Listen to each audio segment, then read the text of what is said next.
پاکستان کی سیاست دن بدن زوال کا شکار ہوتی جا رہی ہے، اور اب صورتحال یہ ہے کہ ہمارے جو سیاستدان ہیں ان پر خواجہ سرا حملہ کر رہے ہیں، اور یہ سمجھ نہیں آ رہی کہ یہ خواجہ سرا جو ہیں یہ صحیح تھے یا غلط تھے، اصلی تھے یا نقلی تھے، اور ان کو کس نے بھیجا اور ان کا مقصد کیا تھا۔ اور پاکستان تحریک انصاف کی طرف سے ان کے جو سیکرٹری اطلاعات رؤف حسن صاحب پر جو کل ایک حملہ ہوا تھا، اس پر جو ایف آئی آر درج ہوئی ہے اس کو مسترد کر دیا گیا ہے۔ آج ایک پریس کانفرنس ہوئی ہے، اس میں کیا کہا گیا ذرا سنیں۔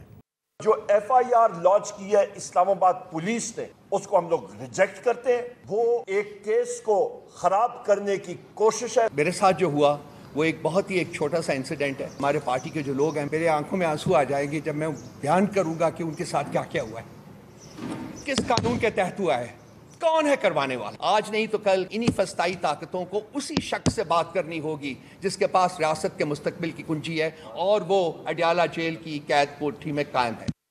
اور آج جو سینٹ کا اجلاس تھا، اس پورے اجلاس میں جو وزیر قانون تھے اعظم نذیر تارڑ صاحب، ان کی گفتگو کے بعد جو بحث ہے وہ یہ ہو رہی تھی کہ جج صحیح ہے یا غلط ہے۔ تو ایک سوال پیدا ہوتا ہے کہ کیا ہم پاکستان کے آئین اور جو سینٹ آف پاکستان کے رولز ہیں اس کے مطابق ججوں کے کنڈکٹ پر بات چیت کر سکتے ہیں یا نہیں کر سکتے۔ تو سیاست اور جو قانون ہے وہ ایک دوسرے کے ساتھ گڈ مڈ ہو رہا ہے، اس لیے ہم نے دعوت دی ہے جناب رانا ثناء اللہ صاحب کو، جو وزیر اعظم کے مشیر ہیں، برائے سیاسی امور اور بین الصوبائی رابطہ کی جو وزارت ہے اس کے انچارج بھی ہیں، جناب سینیٹر اون عباس بھپی صاحب پاکستان تحریک انصاف کے رہنما ہیں۔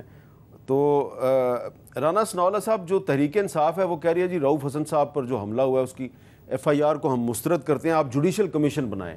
تو کیا وجہ ہے کہ ایک پارٹی کا سیکرٹری اطلاعات جو ہے وہ اسلام آباد میں زخمی ہوا ہے، وہ پارٹی جو ہے ایف آئی آر سے مطمئن نہیں ہے؟ دیکھیں، جو یہ واقعہ ہوا ہے یہ انتہائی افسوسناک ہے، قابل مذمت ہے۔ میں اس کی بھرپور مذمت کرتا ہوں۔ رؤف حسن صاحب بڑے نفیس آدمی ہیں اور وہ ایک سیاسی ورکر ہیں، ایسا واقعہ ان کے خلاف نہیں ہونا چاہیے تھا۔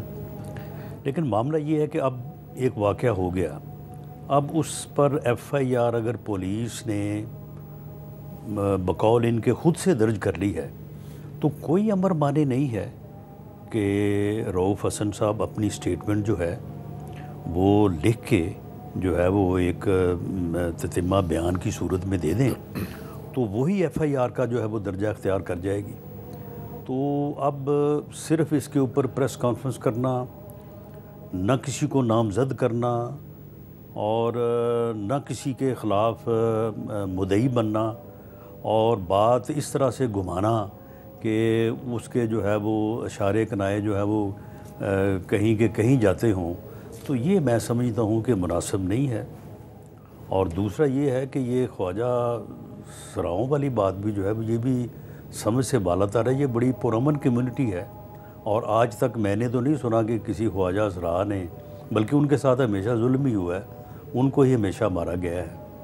تو اگر نوبت اب خواجہ سراؤں تک آ گئی ہے تو میرا خیال ہے کہ پھر ان کو صلح کر لینی چاہیے، اور یہ بات جو ہے نا یہ بیٹھ کے طے کرنی چاہیے۔ یہ ویسے بڑی اہم بات ہے کہ اگر تحریک انصاف کے ساتھ لڑائی جو ہے وہ اب خواجہ سراؤں تک آ گئی ہے تو پھر صلح کر لی جائے تحریک انصاف کے ساتھ۔ اعوذ باللہ من الشیطان الرجیم، بسم اللہ۔ یہ سٹیٹمنٹ ویسے ہماری طرف سے ہے کہ اگر بات خواجہ سراؤں تک پہنچ گئی تو پھر صلح کر لیتے ہیں، رانا صاحب کی طرف سے نہیں بنتی تھی۔ اور ویسے آپس کی بات ہے، خواجہ سرا کسی کے نہیں رہے، وقت تبدیل ہوتا رہتا ہے، کبھی ہم پہ ہوں گے کبھی کسی پہ ہوں گے۔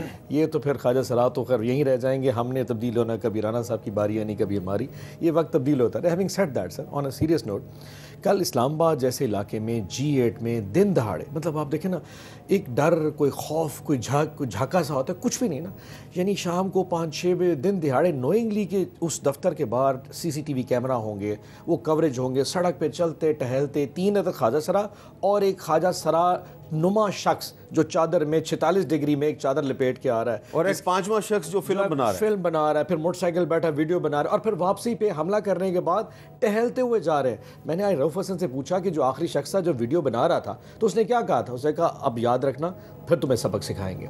सो अब वो एक शख्स का हो गया, चले जी, रात को हम सारे एयरफोर्स हॉस्पिटल में थे, उनके गए 19 टांके लगे। जब मैंने आज सुबह उनसे पूछा तो मैं कहा सर आपकी FIR में क्या शो? उन्होंने कहा जी FIR में दिखाया कि इनके साथ मेरा कोई पुराना मामला चल रहा है। अच्छा, वो जो कल कह रहे तुमने गाली दी है, वो कहते जी कल भी आए थे, पहले भी ढूंढ रहे थे भाई ख्वाजा सराहों के साथ रऊफ हसन का क्या मामला चल सकता है। कल वो इसको टैली करते इनके पीछे आए थे, इत्तेफाक है गाड़ी में जाके जल्दी बैठ के, आज कल उनको मौका मिल गया। सो एक दिन के बाद सिचुएशन थे। हमारा पॉइंट आज हमने सेनेट में यही कहा, और मैंने इनको तारड़ साहब को कहा, मैं कहा जी आप CCTV फुटेज तो निकाल के दिखा दें, वो वापसी पे कहाँ गए, कौन सी गाड़ी पे आए थे, कुछ तो बता दें। 2 दिन से हमें इंटीरियर मिनिस्टर ही नहीं मिल रहा। आज उनसे पूछा जी वो ईरान चले गए, अब वो 2 दिन बाद आएंगे, फिर पता चलेगा।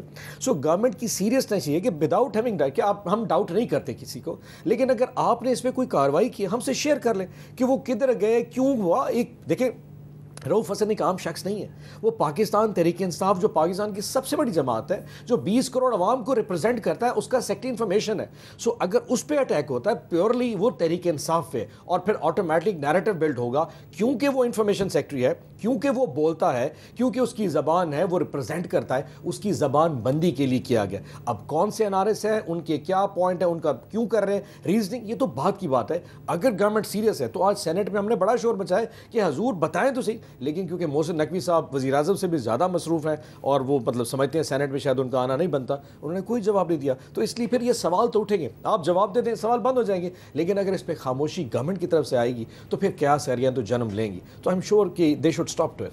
अच्छा राना सनाउल्लाह साहब, ये जो वाक़या हुआ है, इस वाक़े के बाद आपने देखा कि आज जो प्रेस कॉन्फ्रेंस थी, रऊफ हसन साहब जो है उनका लबो लहजा जो है वो पहले से ज़्यादा मुझे आज सख्त नज़र आ रहा था। और उसके बाद हमने देखा कि एक तहरीक इंसाफ के रुपोश रहनुमा, 1 साल से रुपोश थे, हमाद अदर साहब, अचानक वो आज इस्लामाबाद में तहरीक इंसाफ के सेक्रेटेरिएट में नमूदार हुए, फिर गायब हो गए।